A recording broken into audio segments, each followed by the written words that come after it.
Hi, zeros കിച്ചൻ്റെ പുതിയൊരു വീഡിയോയിലോട്ട് എല്ലാവർക്കും സ്വാഗതം. ഇന്നത്തെ വീഡിയോ ഞാനൊരു കുക്കിംഗ് വീഡിയോ ആണ് കേട്ടോ. ഒരു മീൻ കറീൻ്റെ റെസിപ്പി കാണിക്കാമെന്ന് വിചാരിച്ചു. എൻ്റേതായിട്ടുള്ള രീതിയിൽ ഞാൻ വയ്ക്കുന്ന സ്റ്റൈലൊരു മീൻ കറി, എളുപ്പത്തിലൊരു മീൻ കറീൻ്റെ റെസിപ്പി കാണിക്കാമെന്ന് വിചാരിച്ചു. അപ്പോൾ വീഡിയോ ഇഷ്ടമായ എല്ലാവരും ലൈക്ക് ചെയ്യാനും കമൻറ്റ് ചെയ്യാനും സബ്സ്ക്രൈബ് ചെയ്യാനും മറക്കരുത്. അപ്പോൾ ആദ്യമായിട്ട് കാണുന്ന ആരെങ്കിലും ഉണ്ടെങ്കിൽ ചാനൽ ഉറപ്പായി ഒന്ന് സബ്സ്ക്രൈബ് ചെയ്യണേ. അപ്പോൾ നമുക്ക് വേഗം തന്നെ വീഡിയോയിലോട്ട് പോവാം. ബയോ. നമ്മൾ മീൻ കറി ഉണ്ടാക്കാൻ വേണ്ടിയിട്ട് ഈ മീൻ എടുത്തിരിക്കുന്നത് കേട്ടോ. ഈ മീനിൻ്റെ പേര് മൊയ് മീൻ എന്നാണ്, മൊയ്യ എന്നാണ് നമ്മൾ മീൻകാരൻ പറഞ്ഞത് കേട്ടോ. എനിക്ക് കറക്റ്റായിട്ട് ഈ മീനിൻ്റെ പേരൊന്നും അറിയില്ല.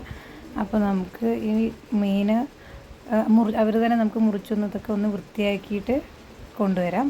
ഇനി നമുക്ക് ഇതിലേക്ക് വേണ്ടിയിട്ട് ഒരു അരപ്പ് തയ്യാറാക്കാം. അതിന് വേണ്ടിയിട്ട് ഞാൻ കുറച്ച് തേങ്ങ, കറിവേപ്പില, ജീരകം, ഉലുവ, കുറച്ച് ചെറിയുള്ളിയാണ് ഉണ്ടെങ്കിൽ നന്നായിരിക്കും. എൻ്റെ അടുത്ത് ചെറിയുള്ളി ഇല്ലാത്ത കാരണം ഞാൻ ഒരു മുറി സവോള എടുത്തിട്ടുണ്ട്. സവോള, അതുപോലെ മഞ്ഞൾപ്പൊടി, മുളക് പൊടിയൊക്കെ മഞ്ഞൾപ്പൊടി 1/2 ടീസ്പൂൺ മതി. മുളക് പൊടി നമുക്ക് എരിവിന് ആവശ്യത്തിനുള്ള മുളക് പൊടിയും ചേർത്തിട്ട് കുറച്ച് വെള്ളം ഒഴിച്ചിട്ട് നല്ല ഫൈനായിട്ട് അരച്ചിട്ട് വരാം കേട്ടോ. മല്ലിപ്പൊടി, ഈ മീൻകറിയിൽ ഞാൻ മല്ലിപ്പൊടി ചേർക്കുന്നില്ല കേട്ടോ. അത് മല്ലിപ്പൊടി ചേർക്കാത്തൊരു മീൻകറിയാണ്. ഇനി നമുക്കിതൊന്ന് നന്നായിട്ടൊന്ന് അരച്ചിട്ട് വരാം. അപ്പോൾ നമ്മൾ ഇത് അരപ്പ് റെഡിയാക്കി കൊണ്ടുവന്നിട്ടുണ്ട്. ഇനി നമുക്ക് മീൻ കറി ഉണ്ടാക്കാം. ഞാനപ്പോൾ ഗ്യാസിൽ വെക്കുന്നതുകൊണ്ട് ചീനച്ചട്ടിയിലാണ് അത്ര മീൻ കറി ഉണ്ടാക്കാൻ പോകുന്നത്. മൺചട്ടിയുള്ളവർ മൺചട്ടിയിൽ ഉണ്ടാക്കിയോ, അതായിരിക്കും കുറച്ചും കൂടി അല്ല ഏറ്റവും നല്ലത് കേട്ടോ. ഞാനപ്പോൾ വേഗം ആവുന്നതിന് വേണ്ടിയിട്ട് ഇതിലാണ്, ഗ്യാസിൽ വെക്കുന്നതിന് വേണ്ടിയിട്ട് ചീനച്ചട്ടിയിൽ ഉണ്ടാക്കുന്നത്. അതിന് വേണ്ടിയിട്ട് നമ്മൾ കുറച്ച് എണ്ണ ഒഴിച്ച് കൊടുത്തിട്ടുണ്ട്.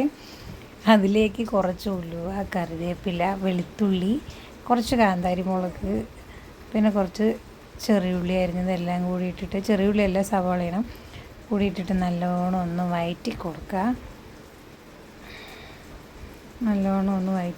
വഴറ്റി കൊടുത്തിട്ട് നമുക്കിതിലോട്ട് പൊടി ചേർക്കാം കേട്ടോ. അപ്പോൾ നല്ലോണം വഴറ്റിട്ട് എന്നിട്ട് ഇതിലോട്ട് മഞ്ഞൾപ്പൊടി, ഈ ഉള്ളിക്ക് ഇതിന് വേണ്ടിയിട്ടുള്ള മഞ്ഞൾപ്പൊടി മാത്രമേ തേക്കുന്നുള്ളൂ. ഓൾറെഡി നമ്മൾ അരപ്പിൽ മഞ്ഞൾപ്പൊടി, മുളക് പൊടിയൊക്കെ ചേർത്തിട്ടുണ്ട് കേട്ടോ. ഇനി ഇത് നല്ലോണം ഒന്ന് വഴറ്റി കൊടുത്ത ശേഷം നമ്മൾ അരച്ച് വെച്ച അരപ്പ് ഇതിലോട്ട് ഒഴിച്ചു കൊടുക്കുക.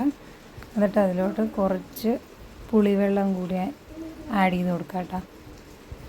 നമുക്ക് നമ്മുടെ ആവശ്യത്തിന് എത്ര ലൂസ് വേണം അതനുസരിച്ചിട്ട് വെള്ളം ചേർത്ത് കൊടുക്കുക. എന്നിട്ട് ഇതിലോട്ട് ഞാൻ ഒരു തക്കാളി ചേർത്ത് കൊടുക്കുന്നുണ്ട് കേട്ടോ. ചെറുതായിട്ട് മുറിച്ചിട്ട് തക്കാളി ചേർത്ത് കൊടുക്കുന്നുണ്ട്. പിന്നെ ആവശ്യത്തിനുള്ള ഉപ്പിട്ട് കൊടുക്കുക. ഇനി ഇത് നല്ലോണം ഒന്ന് തിളയ്ക്കട്ടെ. അപ്പോൾ ഇതൊക്കെ ഇവിടെ നല്ലോണം തിളച്ച് വന്നിട്ടുണ്ട്. ഇനി നമുക്കിതിലോട്ട് മീൻ ഇട്ട് കൊടുക്കുക. ഞാൻ കഴുകി വൃത്തിയാക്കി കൊണ്ടുവന്നതാട്ടോ. മീനിട്ട് കൊടുക്കുക. ഇനി ഇത് വേവട്ടെ. മീനിന് അധികം വേവൊന്നുമില്ലല്ലോ, അപ്പോൾ പെട്ടെന്ന് തന്നെ റെഡിയായി കിട്ടും. ഇനി ഇത് നല്ലോണം ഒന്ന് തിളച്ച് വരട്ടെ.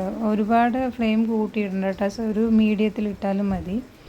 എന്നിട്ട് ഇതിലോട്ട് കുറച്ചും കൂടി കറിവേപ്പില നമുക്ക് ആഡ് ചെയ്ത് കൊടുക്കാം. അപ്പോൾ അതവിടെ മീൻ കറി എല്ലാം ഇവിടെ സെറ്റായിട്ട് വന്നിട്ടുണ്ട് കേട്ടോ. ഇത്രയേ ഉള്ളൂ, സിമ്പിളായിട്ടുള്ളൊരു മീൻ കറിയുടെ റെസിപ്പിയാണ്. ഇതിലേക്ക് ഞാൻ വാളൻപുളിയെ ചേർത്ത് കൊടുക്കുന്നത്. നിങ്ങൾക്ക് വേണമെങ്കിൽ കുടംപുളി ചേർത്ത് കൊടുക്കുക. ഇവിടെ കുടംപുളി ഇല്ലാത്തതുകൊണ്ട് ഞാൻ വാളൻപുളിയാണ് ചേർത്ത് കൊടുത്തിരിക്കുന്നത്. അപ്പോൾ ഇത്രയേ ഉള്ളൂ കേട്ടോ, മീൻ കറി റെഡി ആയിട്ടുണ്ട്. ഇത് ആർക്ക് വേണമെങ്കിൽ സിമ്പിളായിട്ട് ഉണ്ടാക്കാൻ പറ്റുന്ന മീൻ കറിൻ്റെ റെസിപ്പിയാണ്. ഓരോരുത്തരും ഓരോ ടൈപ്പില്ലേ. ഞാൻ എനിക്കറിയാവുന്ന പോലെ സിമ്പിളായിട്ടൊരു മീൻ കറി ഉണ്ടാക്കിയാണ്. അപ്പോൾ ഇഷ്ടപ്പെട്ട എല്ലാവരും ഇതൊന്ന് ട്രൈ ചെയ്ത് നോക്കണം.